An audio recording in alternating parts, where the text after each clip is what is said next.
It's August 11th, 2018, and today is a really sad episode of The Millennial Gardener. Living here in southeastern coastal North Carolina, it's actually really easy to find citrus trees. They're all over the place, but they are generally lacking selection.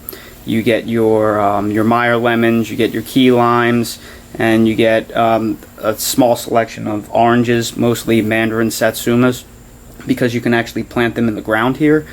You don't get very much of an exotic selection. So one citrus plant that I've been searching high and low for is a variegated pink lemonade tree.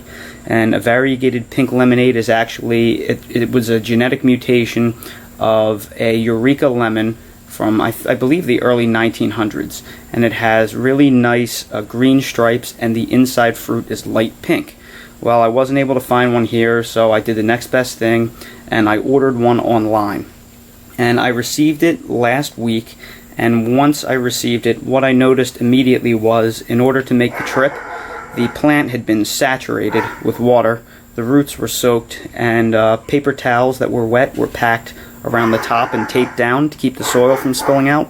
The root mass was also exposed on the top a little bit, so I was afraid that it was going to suffer some transplant shock. And a few days later, it immediately went into decline. The leaves started shriveling up, and it's losing all of its leaves, as you can see. Here you can clearly see all the leaves that have fallen off, and I've collected these in the bottom, so you'd be able to see just what leaf drop looks like in citrus. So I can't say as to whether or not the tree is going to die, but from my research, and I'm pretty novice with citrus, this appears to be root rot. Citrus do not like having their feet wet. The roots easily rot, and it's actually best to dry out your citrus tree before you water it than to keep the soil damp. So I'm going to have to emergency repot this tree. I am happy to say that the seller has already refunded my money and is shipping me a new replacement plant. So if I can save this plant, I'll actually have two of them. And it looks like some of these leaves are actually holding on. These leaves actually feel like they're in decent condition, but many of these leaves are just completely crispy. You can hear it. And I wouldn't be surprised if I lost all of them. So what I'm going to have to do is I'm going to have to pop this out of the pot, and I'm going to have to wash off all of the soil, and I'm going to have to repot it in a specific citrus mix. So what I learned about citrus trees is a lot of times you buy them from these nurseries, and they're in a very nice potting mix originally, but this tree is probably a year or two old.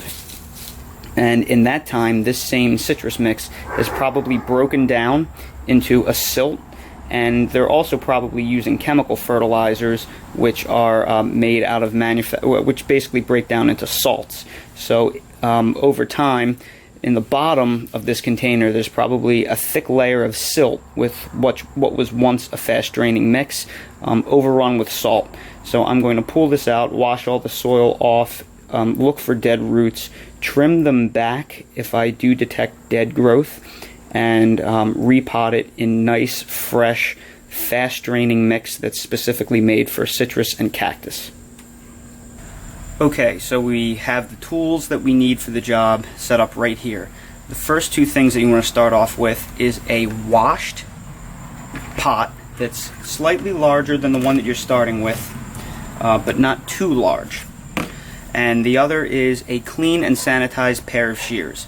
If you've watched my videos in the past, you know I'm stickler about this. Always wash the materials, even the pot that you're putting the new plant in, because a lot of times these travel in the back of some semi-truck with a bunch of chemicals, and sometimes mineral dust or chemicals will get all over the equipment that you buy. So always wash them really well beforehand.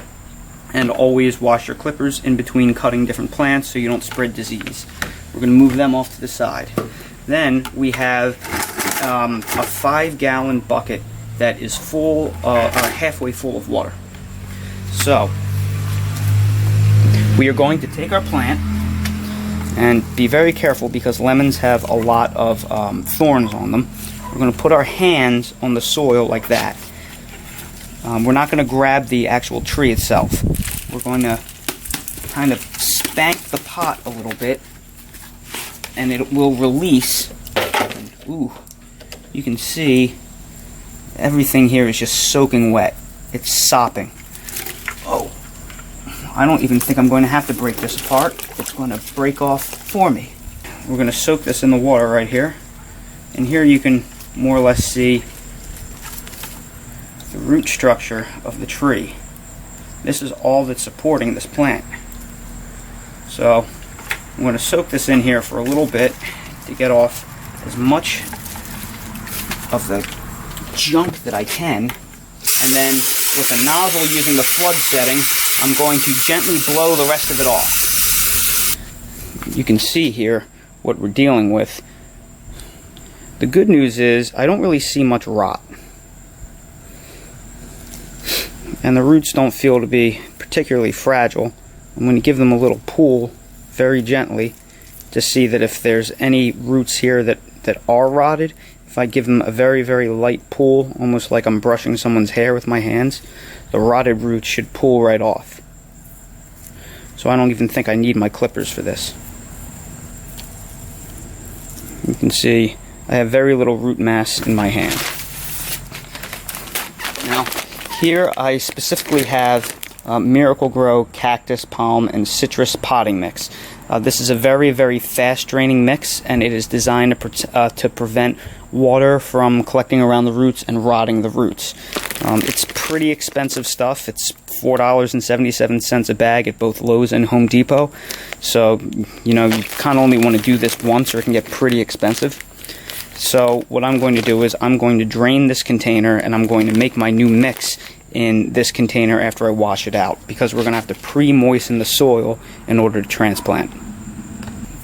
Okay, that existing potting soil was absolutely disgusting. It looked like oatmeal chocolate cookie batter. It was just completely broken down and decomposed. So since we're only left with this little tiny root mass right here, we have to think really long and hard how we're going to repot this. It's not like we have a really nice formed dirt ball to transplant. So what I'm going to do is I'm going to try to fill this bucket up. You figure probably about 3/4 of the way before I can plant this. Maybe half to 3/4. So typically with a plant like this, you would want to pre-moisten your soil, all of the soil, because it's really hard to move a heavy peat mix if it's not pre-moistened. But because we don't have a soil ball to transplant, we're going to have to backfill around this with dry soil. So generally you like to pre-moisten your soil because it's really hard the first time to soak the bottom soil. So we're going to put some of this citrus, palm, and cactus mix, and we're going to just moisten it, mix it around by hand until it forms a nice ball, almost like a snowball of dirt. You want it to squeeze together, but when you let go, you want it to fall apart a little bit. So that's about right. So I'm going to fill this up about halfway. Now we will see where we're at here. I'm going to want about this much of the tree sticking out of the ground. I don't want to bury the roots too far, or they will rot. So this is going to be a little bit of a challenge to get the depth just right. I'm going to try to top the rest with dry soil because it'll be easy to water the first half of this. And we always want to leave a 1-inch lip at least at the top, so we have kind of a barrier to hold water. And then generally when you water plants, you like to water them 1 inch at a time. Doing it that way will more easily gauge how much water 1 inch of water actually is. Just fill it up the whole inch and let it drain. Now these we're going to have to compact down to hold the tree in place. From this view, you'll be able to see exactly how much room I'm leaving at the top of this plant and how far I'm burying the stem. So the stem is right about where I want it to be.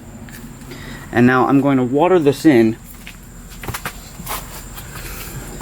but I'm going to water it in with a shower of the watering can and not the hose, because I want to be very gentle here and just let the soil naturally compact under the weight of the water. Now, normally you would want to water this in until the water starts running out of the bottom, but since we're dealing with a root rot issue here, I really don't want to overwater and flood this tree. Instead, I'm going to compact it down gently to give the tree good structure. And if you've watched my videos in the past, you know that I usually like amending my soils with slow release fertilizer. I am not adding anything to this at all. This mix is pre-fertilized anyway, but I have no interest in trying to generate growth out of this plant. All I want is recovery out of this plant. So now you can see I have about 1.5 inch lip of decently compacted, moist, fast-draining soil. And I have the stem exposed here, so I'm not too concerned about this rotting. And what I'm going to do is I'm going to place this in my porch in a dark, humid area. They're all humid areas here in southeastern North Carolina in early August. So I'm going to place it out of direct sunlight, and I'm going to hope that this thing recovers. And I'll know it's recovering if I start seeing new growth, or let's say a week from now all of these leaves still look good and nothing else has dropped. When I get my new plant, I will post a video of that as well, and when I receive it, this time I'm going to emergency repot it the moment I get it, just in case I have any rot on that as well, because I purchased it from the same exact supplier. And I made sure to buy 2 of these pots and 2 bags of potting soil mix with the intent of repotting that one as well.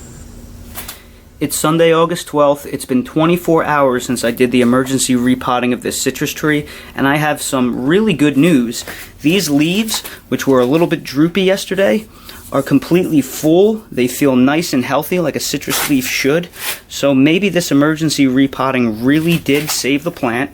It's still way too early to tell, but this is a really good sign that the plant bounced back so quickly, and the leaves that looked okay yesterday now look better. So this means, at least to me, that probably some recovery happened. I don't want to jinx it. It's still too soon to tell, but this does make me feel good about the situation. I'm going to stick to my word, and I'm going to keep it in here at least for probably a week. I would really like to see recovery in the sense of some new growth before I expose it to too much sunlight. That's my personal gauge for recovery of a plant, be it transplant shock, transportation shock, any kind of disease. If I see new growth on the plant, that's a good way of knowing that the plant is doing better.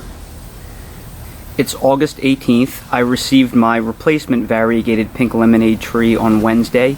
You can find it over to the right. I repotted it using the exact same method as I did to rescue the other tree, and I'm happy to say this had 3 to 4 times the root mass of the other variegated pink lemonade tree, so I have a much better feeling about this one. It's a lot larger too. It's beautiful, and I'm going to give this a week or so to make sure it acclimates and that it survives. And then I want to do my own independent video on that variety of lemon tree.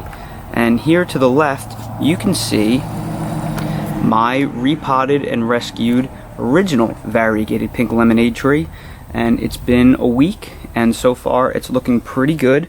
The leaves are healthy, they feel healthy. I don't see any new growth on it yet, but I've been slowly acclimating it to sunlight on my porch. It was sitting in total shade. Now I'm bringing it closer and closer to the door, where it'll get a few hours of direct sunlight every morning. So I'm going to give this a few weeks, and if all goes well, I'll have 2 healthy plants. I hope to at least have 1, but we'll see what happens, and I'll keep you all informed. If you found this video helpful, please subscribe to the channel, comment, like, share the videos. I really appreciate you watching, everybody.